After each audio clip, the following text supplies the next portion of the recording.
குருவே சரணம். எல்லாருக்கும் வணக்கம். வெல்கம் டு கதை என் காரணம். கதைக்குள்ள போலாம். ஒரு நாளைக்கு ஒரு ராஜா டெம்பிளுக்கு போனா அங்க ரெண்டு பெகர்ஸ் ராமு அண்ட் சோமு பேசின்னு இருக்கிறத மறைஞ்சிருந்து கேட்டா.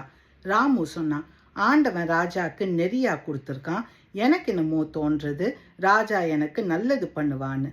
சோமு உடனே சொன்னா, நீ சொல்றது கரெக்டா, ஆண்டவன் ராஜாக்கு நெறியா கொடுத்துருக்கான், எனக்கு என்னமோ தோன்றது ஆண்டவன் எனக்கும் நல்லது பண்ணுவான்னு. பேலஸ்க்கு போனோன்னு ராஜா மினிஸ்டரை கூப்பிட்டு சொன்னா, என்னை ரொம்ப புகழ்ந்து பேசின ராமுக்கு நான் ஒரு ரிவார்ட் கொடுக்க போறேன். ஒரு ஃப்ரூட் நிறைய கோல்ட் காயின்ஸ் போடுங்க, ஒரு பாஸ்கெட்ல நிறைய ஃப்ரூட்ஸோட அதையும் வச்சு ராமு கிட்ட கொண்டு போய் கொடுங்கன்னு.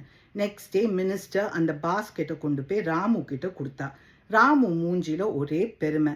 சோமு கிட்ட சொன்னான், பாத்தியாடா, நான் ராஜாவை புகழ்ந்து பேசினது அவர் காதுக்கு எப்படியோ போய் சேர்ந்திருக்கு, அதனால தான் இவ்வளோ ஃப்ரூட்ஸ் எனக்கு அமுச்சிருக்கா. ஆனால் இந்த பாஸ்கெட்டில் எனக்கு பிடிக்காத ஃப்ரூட் வாட்டர்மெலன், அதை நீயே சாப்பிடுன்னு கொடுத்தான். சோமு சொன்னா, எனக்கு இப்போ பசிக்கலடா, சாயங்காலமாக என்னோட குடிசைக்கு போய் நான் சாப்பிட்டுக்கிறேன்னு. ஈவினிங் சோமு அந்த ஃப்ரூட்டை ஓப்பன் பண்ணுறச்சேல ஃபுல்லாக கோல்ட் காயின்ஸ். பயங்கர சந்தோஷம் ஆயிடுத்து அவனுக்கு. காடை தேங்க் பண்ணினான். ஃபியூ டேஸ் கழிச்சு மார்க்கெட் வழியாக மினிஸ்டர் போர்ச்சேல சோமு அங்கே ஒரு கடை போட்டிருந்தான்.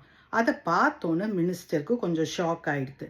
என்னடா இது, ராமு இருக்க வேண்டிய இடத்துல சோமு இருக்கானேன்னு. டெம்பிளுக்கு போய் பார்த்தா ராமு அங்கே பிச்சை எடுத்திருந்தான். அப்போ மினிஸ்டர் போய் ராமு கிட்ட கேட்டா, என்னப்பா உனக்கு அவ்வளோ ஃப்ரூட்ஸ் கொடுத்தேனே, இன்னும் அதே இடத்துல உட்காந்து பிச்சை எடுத்துட்டு இருக்கேன்னு. அப்போ உடனே ராமு சொன்னான், ஆமாம், நீங்கள் கொடுத்த ஃப்ரூட்ஸ்லாம் என்னோட பசிக்கு சரியா போச்சு. நான் கூட சோமு மாதிரி ஆண்டவனை நம்பிந்தாக்க எனக்கும் ஏதாவது மிரக்கல் நடந்திருக்கும்னு. மினிஸ்டர் உடனே கேட்டா, என்ன மிரக்கல் நடந்ததுன்னு. அப்போ ராமு சொன்னா, நீங்கள் கொடுத்த பாஸ்கெட்டில் எனக்கு வாட்டர்மெலன் பிடிக்காதுன்னு அதை சோமு கிட்ட கொடுத்தேன். அவன் அதை ஓப்பன் பண்ணினாக்க ஃபுல்லாக கோல்ட் காயின்ஸ். இந்த விஷயத்த மினிஸ்டர் போய் கிங் கிட்ட சொன்னான். அப்போ ராஜா உடனே சொன்னா, இப்போதான் எனக்கு இந்த கோட்டோட மீனிங்கே புரியுறது. Man proposes, God disposes. Very nice story. நம்ம ஆண்டவன் கிட்ட ஒரு விஷயம் நடக்கணும், ப்ளீஸ் ஹெல்ப் பண்ணுங்கன்னு கேட்ட உடனே அவர் ஓகே அப்படின்னு சொல்கிற அளவுக்கு நம்ம புண்ணியம் பண்ணல. டிலே இருந்தால் கூட God will set things right for us at the right time.